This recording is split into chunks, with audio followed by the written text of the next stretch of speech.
Hi everyone, कैसे हो आप सभी लोग। आई होप आप लोग अच्छे होंगे। मैं हूं राहुल जायसवाल एंड स्वागत करता हूं आप सभी का एक बार फिर हमारे यूट्यूब चैनल JR ट्यूटोरियल्स में। फ्रेंड्स, आज अगेन आपके सामने मोस्ट इंपॉर्टेंट इंग्लिश ग्रामर का वीडियो लेकर आ गया दोस्तों, जिसमें आज का जो टॉपिक हम लोग पढ़ने वाले हैं one of the most important topic. And जैसा कि आपको ये बोर्ड पे दिख भी रहा होगा, इसका नाम है हाउ टू राइट एन एस्से, या फिर इसको हम लोग बोलते हैं इन शॉर्ट एस्से राइटिंग।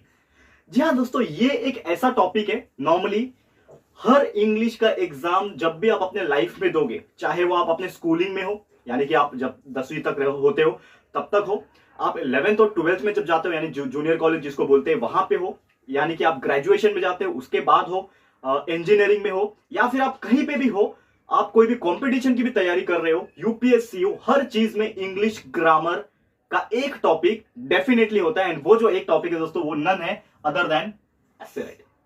तो ये जो एस्से राइटिंग का जो टॉपिक है, one of the most important topic. लेकिन बहुत सारे लोग गलतियां क्या करते हैं पता है क्या? अगर उनको एस्से बोल दिया जाए लिखने के लिए, जैसे कि अभी एग्जांपल के तौर पे बात करूं, हम लोग को बचपन में क्या दिया जाता था जब आप छोटे होते हो, जैसे कि आप 7वीं 8वीं में होंगे तो आपको बोलते थे my favourite festival, my favourite game, my favourite teacher. ऐसा इसके ऊपर एस्से लिखने के लिए आप लोग को बोला जाता है। तो आज का जो वीडियो मैं बताने वाला हूं, इसमें आपको मैं स्टेप बाय स्टेप बताने वाला हूं कि एस्से की शुरुआत कैसे करते हैं, क्या क्या चीजों की ध्यान रखने की जरूरत है हमें, और क्या चीज अगर आप फॉलो करते हो प्रॉपर प्रोसेस में तो आपको ज्यादा से ज्यादा मार्क्स मिलने की बोलते हैं ना उम्मीद होती है। और टीचर्स वो टाइप का एस्से एक पैटर्न होता है हर एक का लिखने का, तो वो पैटर्न देख के ही अंदर भले ही आपने थोड़ा सा कम अच्छे से लिखा हो या फिर एक प्रॉपर इंग्लिश में ना लिखा होगा, लेकिन आपने एक पैटर्न बरोबर चूज किया है ना, तो डेफिनेटली आपको ठीक ठाक मार्क्स मिल जाएंगे आपके एस्से राइटिंग में। ठीक है, तो इसके लिए आज का ये वीडियो बहुत इंपॉर्टेंट होने वाला है, तो वीडियो को एंड तक जरूर से देखना। और साथ ही मैं आपको बता दूं कि अगर आप हमारे लेक्चर वाइज वीडियो देखना चाहते हो, यानी कि जो आपका महाराष्ट्र बोर्ड का जो सिलेबस होता है मैथ्स साइंस सब्जेक्ट का, तो उसके वीडियो देखना चाहते हो तो हमारे प्लेलिस्ट के अंदर, वीडियो सेक्शन के अंदर, प्लेलिस्ट सेक्शन के अंदर हर वीडियो, हर chapters lecture by lecture already हमने अपलोड करके रखे हुए हैं। तो आपको बस जाना है, थोड़ा सा ढूंढना है, और आपको जो भी चैप्टर्स अच्छा लगे, जो भी लेक्चर अच्छा लगे, आप आराम से पढ़ाई की शुरुआत कीजिए। आप चाहे कोई भी स्टैंडर्ड में हो, 5वीं 6वीं 7वीं 8वीं 9वीं 10वीं 11वीं, हर एक स्टैंडर्ड की वीडियोस अवेलेबल है। और आपको एक चीज और बता दूं दोस्तों कि आने वाले कुछ ही दिनों के अंदर, सिर्फ कुछ ही दिनों के अंदर, आपको अपना फेवरेट सब्जेक्ट जो आप लोग कंटिन्यूअसली डिमांड कर रहे थे,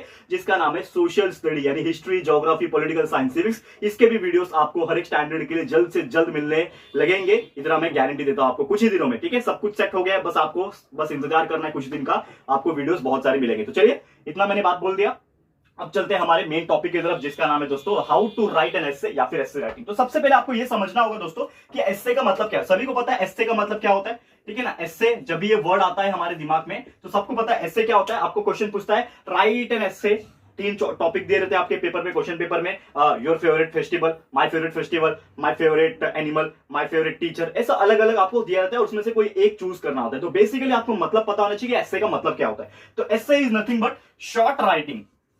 एस्से का मतलब क्या होता है? Short writing. अभी शॉर्ट राइटिंग का मतलब क्या होता है? अब कोई भी एक चीज है, जैसे कि एग्जांपल के तौर पे बात करें, योर फेवरेट फेस्टिवल या फिर माय फेवरेट फेस्टिवल के ऊपर आपको जब भी कोई टॉपिक पूछेगा तो आपका कोई फेवरेट फेस्टिवल होगा। जैसे मेरा एक फेवरेट फेस्टिवल है दिवाली, और आई गेस मुझे ऐसा लगता है कि लाइक 90% लोग जो यहाँ पे इंडियन है और उनको दिवाली का फेस्टिवल काफी अच्छा लगता होगा, ठीक है, तो उनका फेवरेट होगा। तो उनके बारे में आप क्या लिख सकते हो? यानी कि अभी इतनी सारी चीजें हैं बताने के लिए कि दिवाली में हम नए कपड़े पहनते हैं, ये पहनते हैं, वो करते हैं, फटाखे फोड़ते हैं, घूमने जाते हैं, मिठाइयां खाते हैं, घर में चकली बनाते हैं, समोसे बनाते हैं, ठीक है ना, भाकरवड़ी बनाते हैं, क्या क्या अलग अलग चीजें बनाते हैं, आई डोंट नो, बहुत सारी चीजें बनाते हैं हर एक के घर पे, आप सभी को पता होगा। जो हमारे महाराष्ट्र फैमिली से बिलोंग करते हैं, करंजी बनाते हैं, करेक्ट है, वो गुजिया बोलते हैं जिसको। तो ये सब चीजें होता है। अभी देखो मेरे मुंह में पानी आ रहा है ठीक है, वो अभी दिवाली के लिए टाइम है, टेंशन मत लो, ठीक है, अच्छे से करेंगे। लेकिन यहाँ पे बात मैं बोल रहा हूँ, इतनी सारी चीजें होती है, तो किस तरह से हम लोग जो इतनी सारी चीजें जो हम लोग सोचते हैं दिवाली फेस्टिवल के बारे में, उसको हम लोग किस तरह शॉर्ट में एक पर्टिकुलर पेज में, एक पेज या फिर 2 पेज में शॉर्ट में कैसे हम लोग अपने हिसाब से लिख पाए, और वो भी किसके पॉइंट ऑफ व्यू? ऑथर के पॉइंट ऑफ व्यू। मतलब आप अपने एस्से के खुद ऑथर हो। जैसे कि आपको पता होगा कि बुक्स होते हैं, मैं आपको बहुत सारे बुक्स भी रेकमेंड करता हूं रीड करने के लिए, ऑनलाइन मंगा के पढ़ो। मैंने वीडियो भी बनाया हुआ है हमारे सेकंड चैनल JR टॉक्स के ऊपर, तो बेस्ट 5 बुक्स करके जो चेंज करता है आपकी लाइफ को। तो उसमें आपने एक चीज देखा होगा कि जो भी बुक्स लिखता है ना, उसको ऑथर बोलते हैं, आप सभी को पता होगा, ठीक है। ये वीडियो आजकल थोड़ा सा लंबा होगा दोस्तों, टेंशन मत लेना, लेकिन बहुत अच्छे से समझा के दे दूंगा, ठीक है ना। आपको इसके बाद कोई भी वीडियो देखने की जरूरत नहीं पड़ेगी, एस्से का ईजी हो जाएगा आपको और हर एक कंसेप्ट क्लियर हो जाएगा, ठीक है। इसके लिए मैं बोल रहा हूं अभी से थोड़ा सा पेशेंस बना के रखो। बहुत सारी चीज मैं पीछे से जा रहा हूं, कंसेप्चुअल नॉलेज को खींच के लेके जा रहा हूं। तो मैं आपको क्या बता रहा हूं बेसिकली, कि हमारा जो एस्से राइटिंग होता है वो क्या होता है दोस्तों? एक तरीके से शॉर्ट राइटिंग प्रोसेस होता है, ठीक है। मैं क्या बता रहा हूं शॉर्ट राइटिंग प्रोसेस होता है। और ये जो शॉर्ट राइटिंग आप जो करते हो ना, इसमें सबसे बड़ा रोल किसका होता है? ऑथर का होता है। यानी कि इस बार आप लोग खुद अपने बुक के ऑथर हो। जो आप एस्से लिखते हो वो समझ लो आपका एक बुक है। ऐसे आप लिखते हो, 1 पेज का लिखो या फिर 2 पेज का, वो आपके लिए क्या है? आपका बुक है। एंड वो बुक के ऑथर कौन है? आप। यानी कि आप क्या सोचते हो उस टॉपिक के बारे में, वो मायने रखता है। दूसरे क्या सोचते हैं वो मायने नहीं रखता है। तो लोग गलतियां यही कर देते हैं, वो सोचते हैं अरे यार ये क्या सोचेगा, वो क्या सोचेगा, तो उसके पॉइंट ऑफ व्यू लिखते हैं। आपको दूसरे किसी के भी पॉइंट ऑफ व्यू नहीं लिखना है, आपको खुद का पॉइंट ऑफ व्यू लिखना है कि आप क्या सोचते हो, आपको क्यों दिवाली फेस्टिवल अच्छा लगता है, आप क्या करते हो, आप किस तरह खाना बनाते हो, किस तरह के कपड़े पहनते हो, किस तरह घूमने जाते हो, किस तरह की मिठाइयां खाते हो, बनाते हो। हर चीज वो आपके हिसाब से होना चाहिए। इसीलिए तो आपको कहा जाता है ऑथर। यानी कि जो भी ऐसे लिखता है वो क्या हो जाएगा? ऑथर हो जाएगा। तो ऐसे क्या होता है? वो ऑथर का पर्सपेक्टिव बताता है, उसका ओपिनियन बताता है, उसकी राय, सजेशन जो भी है वो बताता है, और आपको उसी हिसाब से लिखना होता है। करेक्ट है? ये समझ में आ गया? तो जो भी ऑथर का आर्ग्यूमेंट रहेगा, सजेशन रहेगा, और एक तरीके से हम लोग बोल सकते हैं जो भी पर्सपेक्टिव रहेगा, वो हमारा क्या होता है? एस्से। तो उम्मीद करता हूं कि एस्से का बेसिक मीनिंग क्या होता है और ऑथर क्या होता है ये आपको समझ में आ गया होगा। ठीक है, अब चलते हैं मेन मुद्दे की बात कि जो एस्से होते हैं वो 4 टाइप के होते हैं। ये देखो, ऐसा कुछ क्वेश्चन पूछता नहीं है कि हाउ मेनी टाइप्स ऑफ एस्से। ये मैं आपको जनरल नॉलेज के लिए बता रहा हूं, क्योंकि देखो इंग्लिश ग्रामर का मतलब ये है दोस्तों कि आपको एक एक चीज बारीकी से पता होना चाहिए, आपके खुद के लिए भी, और जब आप फ्यूचर में जब जाओगे तो भी आपको पता होना चाहिए। तो बेसिकली 4 टाइप्स के एस्से होते हैं, 4 टाइप के एस्से होते हैं। पहला जो टाइप होता है दोस्तों, उसको हम लोग बोलते हैं नैरेटिव। नैरेटिव का मतलब क्या होता है?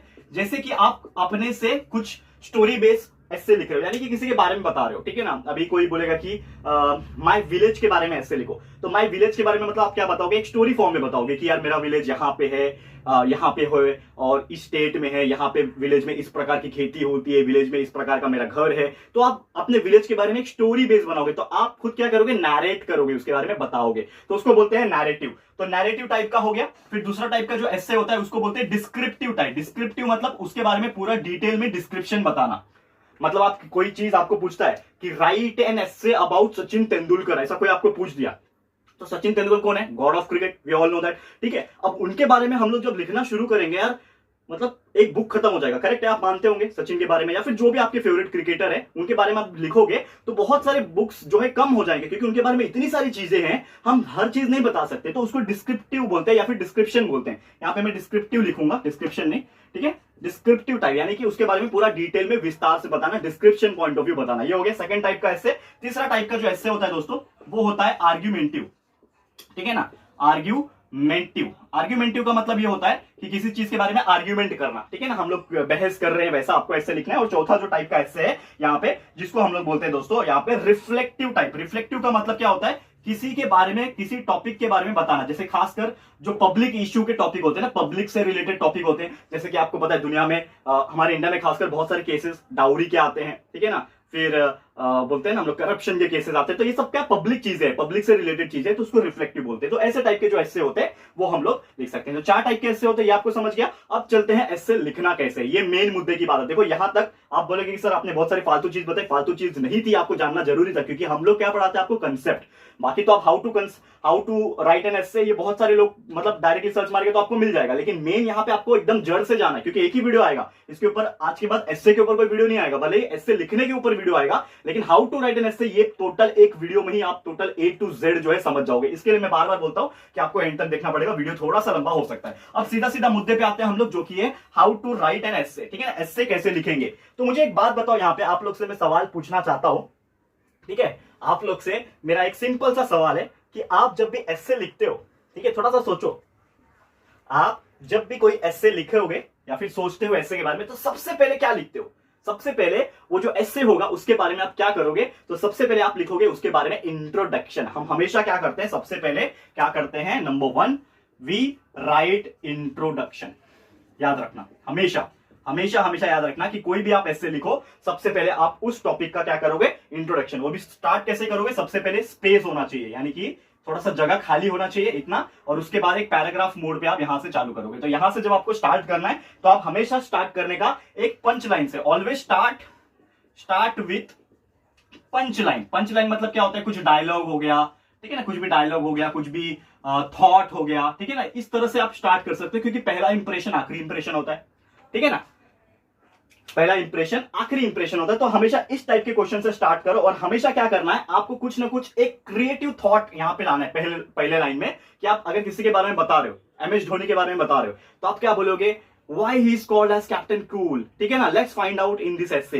इस तरह के कुछ कोर्स अगर आप डालते हो तो सामने वाला पढ़ के यार ठीक है यार कुछ तो होगा इसमें, चलो पढ़ते हैं और आगे पढ़ते हैं। तो ऐसा आपको दिखाना है कि यार जब आप स्टार्ट कर रहे हो तो सामने वाला पढ़ने में इंटरेस्टेड रहे, इंटरेस्ट रहेगा तो वो पढ़ पाएगा आगे, ठीक है। ये चीज आपको समझ में आया। तो हमेशा आपको पंच लाइन में स्टार्ट करना है, क्रिएटिव थिंकिंग करना है और साथ में आपको उसके थोड़ा सा आप देखोगे तो बैकग्राउंड के बारे में अगर आप बता सकते हो, उसके लाइक पिछले चीजों के बारे में बैकग्राउंड इंफॉर्मेशन, तो ये सब आपके किस में आ जाएगा, आपके इंट्रोडक्शन पॉइंट ऑफ व्यू में आ जाएगा, ठीक है ना। और स्टार्ट आप कैसे कर सकते हो, जैसे कि अगर आप कुछ ऐसा बोलना चाहते हैं नाउअडेज, ऐसा भी स्टार्ट कर सकते हो, ठीक है ना, आजकल ऐसा हो रहा है, ठीक है ना। Nowadays there are so many cricketers in India but we can not forget the contribution of MS Dhoni in the entire Indian cricket, ऐसा आप लिख सकते हो। तो कैसा अच्छा लगा बोलने के लिए, यार कितने सारे क्रिकेटर आके गए लेकिन एमएस धोनी का जो कंट्रीब्यूशन है हमारे देश के लिए वो कोई नहीं कर सकता, क्योंकि 3-3 4-4 उन्होंने क्या बोलते हैं आईसीसी ट्रॉफीज हमें जिताई है, करेक्ट है। तो ये बहुत अलग चीज है, तो ये आपको सोचना पड़ेगा इस प्रकार। तो ये हो गया इंट्रोडक्शन। तो इंट्रोडक्शन में इस तरीके की आपको चीजें करनी है, ठीक है। सेकंड आपको सबसे इंपॉर्टेंट चीज होता है,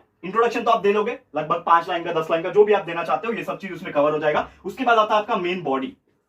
बॉडी क्या होता है, बॉडी मतलब शरीर। अब शरीर में क्या होता है, पैराग्राफ्स, यानी कि आपने इंट्रोडक्शन लिख लिया, सबसे टॉप पे आपका इंट्रोडक्शन हो गया। इंट्रोडक्शन के बाद आपका मेन पैराग्राफ जो है वो स्टार्ट होंगे। तो आपका जो मेन पैराग्राफ होगा, पैराग्राफ में भी बहुत सारी कैटेगरी आ जाएंगे। तो सबसे पहले आप पैराग्राफ को कैटेगराइज कर दो, पैराग्राफ नंबर 1 समझ लो, ठीक है। तो पैराग्राफ नंबर 1 होगा, पैराग्राफ नंबर 2 होगा, ठीक है ना। मैं यहां पे लिख देता हूं पैराग्राफ 1, पैराग्राफ 2, फिर एक और पैराग्राफ ले लो, पैराग्राफ नंबर 3, यानी कि ये टोटल 3 पैराग्राफ में आप उसके बारे में लिख सकते हो, जो भी टॉपिक है आपका उसके बारे में लिख सकते हो। लेकिन उसके बारे में लिखना क्या है, अब आप पैराग्राफ नंबर 1 के बारे में बात करूं मैं यहाँ पे, थोड़ा सा देख लो यहाँ पे ध्यान से, ठीक है। पैराग्राफ नंबर 1 के बारे में अगर मैं बात करूं तो आप क्या लिख सकते हो, स्टार्ट कहां से करना। अभी आपने इंट्रोडक्शन तो इतना लंबा चौड़ा दे दिया, तो बहुत सारी चीज बता दी, लेकिन पैराग्राफ नंबर 1 में आप क्या बोलोगे, सबसे ज्यादा उसमें आपको बोलना है उसका मेन इंफॉर्मेशन, जो भी उसका मेन इंफॉर्मेशन है, यानी जो भी टॉपिक आपका है।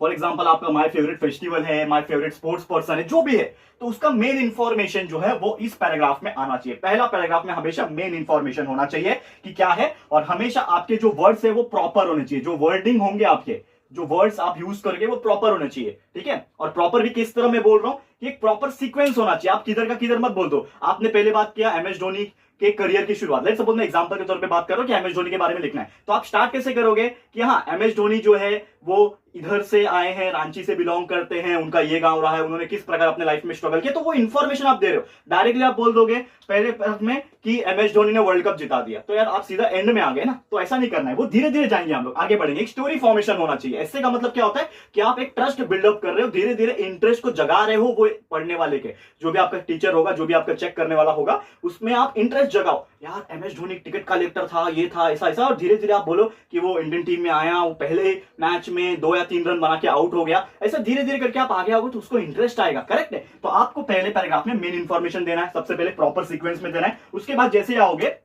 सेकंड पैराग्राफ में, तो आपको वो चीज कंटिन्यू रखना है, यानी जो मेन इंफॉर्मेशन जो आप दे रहे थे उसको आपको कंटिन्यू रखना है। और कंटिन्यू करने के बाद आपको क्या करना है दोस्तों, अलग अलग वर्ड्स यूज करना है। Try to use different words, ठीक है ना। Try to use different word. Different words क्यों बोल रहा हूं, क्योंकि क्या होता है बहुत सारे वर्ड्स रिपीट होते हैं, तो बार बार जो चीज रिपीट होता है वो देखने वाला अच्छा नहीं लगता है। क्या है इसको और कुछ आता नहीं है क्या, खाली ये बार बार रिपीट कर रहा है। बार बार आप लिखोगे MS Dhoni is a world class cricketer, MS Dhoni is a world class cricketer, MS Dhoni is a world class cricketer, तो ये 3-4 बार अगर वो सेम चीज दिख गया तो वो फ्रस्ट्रेट हो जाएगा, बोलेगा यार क्या है, इसको और वर्ड्स यूज करना। तो आप एक ही चीज को अलग तरीके से लिख सकते हो कि MS Dhoni, no other cricketer is as cool as MS Dhoni, MS Dhoni is a world famous cricketer. ऐसा अलग अलग कोट्स में आप लिखोगे तो वो अलग, उसका जो वर्डिंग हो जाएगा वो थोड़ा अलग हो जाएगा। तो इस प्रकार को आपको लिखना है, यानी कि आपको सेम कंटिन्यू करना है। स्टोरी आपका फॉर्मेशन, स्टोरी लाइन जो है वो चलती रहनी चाहिए, मेन इंफॉर्मेशन कंटिन्यू रहना चाहिए, लेकिन आप थोड़ा सा डिफरेंट वर्ड्स आगे जाके यूज कर सकते हो। और तीसरा जो पैराग्राफ है दोस्तों, ये हमारा सबसे आखिरी वाला पैराग्राफ होता है, मतलब मेन जो बॉडी होता है ना उसका आखिरी पैराग्राफ होता है। और ये आखिरी पैराग्राफ में आपको क्या करना है,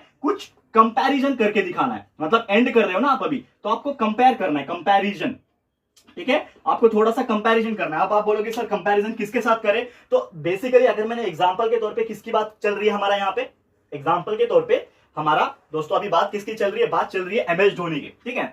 for example my favourite sports person की बात चल रही है हमारी, तो एमएस धोनी अकेले हैं क्या क्रिकेट में, नहीं, there are so many other cricketers also. तो उनसे आप कंपेयर कर सकते हो कि यस पहले जो एमएस धोनी के पहले जो विकेट कीपर थे वो इतने अच्छे स्टंपिंग्स नहीं कर पाते थे। मतलब मैं एग्जांपल के तौर पे बोल रहा हूँ, ऐसा मैं जरूरी नहीं जो मैं बोल रहा हूँ आप लिखोगे दोस्तों, just for example purpose I am giving, ठीक है। तो आप कंपेयर करोगे कि इनका जो रिकॉर्ड है एमएस धोनी के रिकॉर्ड से काफी कम है। MS Dhoni is like world class cricketer, उन्होंने मतलब काफी रिकॉर्ड्स बनाए। तो आप इस तरह से क्या करोगे, थोड़ा सा कंपैरिजन करके दिखाओगे, और कंपैरिजन में आपको पूरा वो चीज को कॉन्ट्रास्ट करके दिखाना है। और साथ ही में सिर्फ आप तारीफ नहीं करोगे, कुछ बुराइयां भी करोगे, आप उसके कुछ निगेटिव इंपैक्ट्स के बारे में बताओगे कि कभी कभी ऐसा होता है कि एमएस धोनी जब खेलते हैं तो बहुत अच्छा नहीं परफॉर्म कर पाते हैं। अभी रिसेंट में उन्होंने जितने भी सीरीज खेली उसमें अच्छा बैटिंग परफॉर्मेंस नहीं कर पाए, तो आप कुछ निगेटिव एस्पेक्ट्स भी बता सकते हो, लेकिन वो निगेटिव इतना निगेटिव नहीं होना चाहिए कि वो पूरा ऐसे खराब कर दे। करेक्ट है, समझ में आ रहा है? यानी निगेटिव एस्पेक्ट्स के बारे में बताओगे, लेकिन बहुत ज्यादा नहीं बताना है, थोड़ा सा बताना है जिससे उसको ऐसा लगे कि आप सिर्फ पॉजिटिव नहीं सोचते, थोड़ा सा निगेटिव भी सोचते हैं। और लास्ट में आप एक लाइन ऐसा ऐड कर सकते हो, निगेटिव आप लिख रहे हो उसके बाद ऐसा एक लाइन ऐड कर सकते हो कि उम्मीद करता हूं कि हम आगे जाके एमएस धोनी को और अच्छे से देख पाए, ठीक है ना। इस प्रकार का हम लोग देख सकते हैं। करेक्ट है, समझ में आ रहा है दोस्तों? ओके, अब आएगा हमारा आखिरी टॉपिक, ठीक है।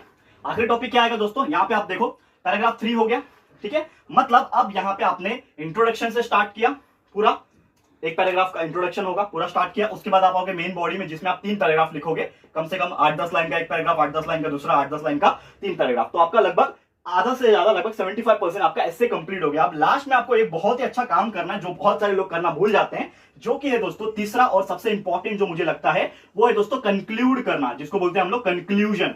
जैसे आप एक्सपेरिमेंट करते हो तो कंक्लूजन लिखते हो कि ये एक्सपेरिमेंट से हमें ये सीख मिलने मिला। ऐसे ही ये एस्से से हम लोग लास्ट में क्या बोलना चाहते हैं, ये पूरा जो स्टोरी हमने बनाया एस्से का, उससे हम लोग क्या बताना चाहते हैं, तो उसको बोलते हैं कंक्लूजन। तो कंक्लूजन में आपको सिंपली क्या करना है, समराइज करना है। समराइज का मतलब क्या होता है दोस्तों?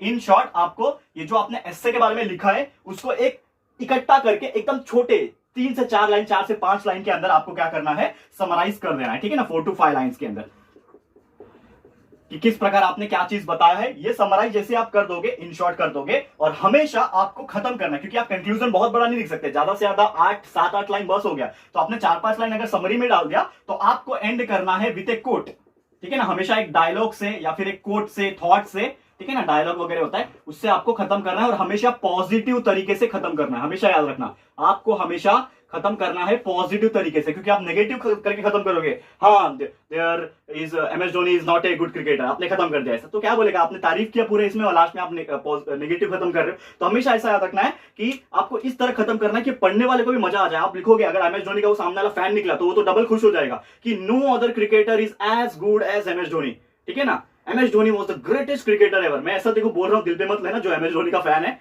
वो अच्छी बात है, लेकिन जो फैन नहीं होगा वो बोलेगा कि सर एमएस धोनी की तारीफ कर रहे हैं। देखो ऐसा कुछ नहीं है, मेरे आइडल है, उनको मानता हूं, लेकिन ये आप लोग के ऊपर है, आप किस प्रकार लिखना चाहोगे किसी के बारे में, ठीक है। तो जो भी आपको पूछेगा वो आप लोग लिख सकते हो, it is again up to you. जैसे मैंने आपको स्टार्टिंग में आपको बताया ना ऑथर, तो ऑथर कौन है? हम लोग है। तो हम क्या सोचते हैं वो इंपॉर्टेंट है, दूसरा क्या सोचता है वो इंपॉर्टेंट नहीं है। तो हर एक का इससे अलग अलग भी हो सकता है। और एक और चीज, बहुत सारे लोग कॉपी करते हैं ऐसे को भी, मैंने देखा यार, ये थोड़ा बताना ऐसे क्या लिखो यार, तुम लोग खुद से भी लिख सकते हो, बस you have to write in your English in your own words, आप लिखो यार, समझ में आ जाएगा, ठीक है। तो दोस्तों यही था हमारा total how to write an essay का टॉपिक, जिसमें हम लोग ने आपको बताया कि किस प्रकार आपको हमेशा शुरुआत करना है एक इंट्रोडक्शन से, किस प्रकार आपको बीच में बॉडी होना चाहिए, 3 पैराग्राफ एटलीस्ट होना चाहिए, उसके बाद फिर कैसे आपको कंक्लूजन करना है, समराइज करना है, और हमेशा एक पॉजिटिव नोट के साथ, कोट के साथ, डायलॉग के साथ खत्म करना है।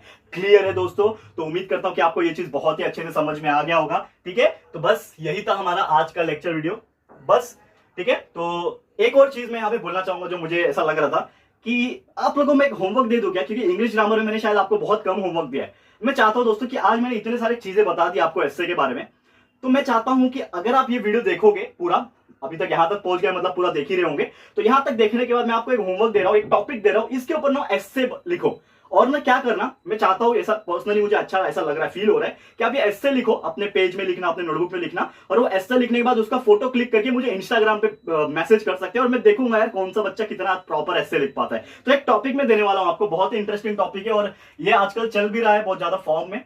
ये टॉपिक जो है ऐसा टॉपिक है जो बहुत ज्यादा फॉर्म में चल रहा है। तो ये टॉपिक मैं आपको देता हूं और इसके ऊपर आपको एस्से लिखना है, ठीक है ना। चलो, ठीक है। तो टॉपिक का नाम है दोस्तों बहुत ही इंटरेस्टिंग, ठीक है। आपको लिखना है दोस्तों, right A essay on,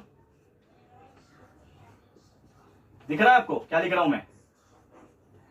yes, आप सही पढ़ रहे हो, बिल्कुल सही पढ़ रहे हो। जो आजकल बहुत ज्यादा परेशान करके रखा हुआ है हमको, आप क्या सोचते हो इसके बारे में, क्या है इसके बारे में, क्या करना चाहिए क्या नहीं करना चाहिए। तो टॉपिक का नाम है दोस्तों राइट अ एस्से ऑन। आपको एस्से लिखना है कोरोना वायरस के ऊपर, ठीक है, जो अभी फैला हुआ है, कैसे आया क्या आया। तो आपको अपने हिसाब से, जैसे मैंने एक्सप्लेन किया आपको कि इंट्रोडक्शन कैसा होना चाहिए, पैराग्राफ कैसा होना चाहिए, कंक्लूजन कैसा होना चाहिए, वैसा ही मैं चाहता हूं दोस्तों कि आप लोग इसके ऊपर एस्से लिखे, क्योंकि अगर आप लिख पा रहे हो तो डेफिनेटली आपको कभी भी कोई इंग्लिश ग्रामर में एस्से में परेशानी नहीं होगी। तो बस दोस्तों आज का वीडियो इतना ही था। उम्मीद करता हूं कि हमारा आज का जो एक्सप्लेनेशन है आपको बहुत ही अच्छा लगा होगा। आई नो थोड़ा सा बड़ा लेक्चर हुआ है आज का, लेकिन कोई बात नहीं, हम हमेशा कोशिश करते हैं कि आपको छोटे से छोटे टाइम में ज्यादा से ज्यादा इंफॉर्मेशन देने की कोशिश करें। तो बस आज के लिए इतना ही। ये वीडियो आपको कैसा लगा दोस्तों, प्लीज हमें कमेंट करके बताइएगा, अपनी राय और सजेशन जरूर से दीजिएगा। और अगर आपको ये वीडियो पसंद आया, यूजफुल लगा, अच्छा लगा है दोस्तों, तो प्लीज वीडियो को लाइक कीजिएगा, शेयर जरूर से करना, अपने सारे फ्रेंड्स एंड रिलेटिव्स को फटाफट से शेयर कर दो दोस्तों। एंड अगर आपने अभी तक हमारे इस चैनल को सब्सक्राइब नहीं किया है तो फटाफट से हमारे इस चैनल को भी सब्सक्राइब कर देना। साथ में दोस्तों एक बेल आइकन होता है, उसको भी प्रेस कर देना, ताकि जब भी हम लोग फ्यूचर में कोई भी वीडियोस को अपलोड करेंगे आप लोग को नोटिफिकेशन मिलती रहेगी। ठीक है फ्रेंड्स, तो मिलते हैं हमारे अगले वीडियो में। ये वीडियो देखने के लिए thank you and good bye.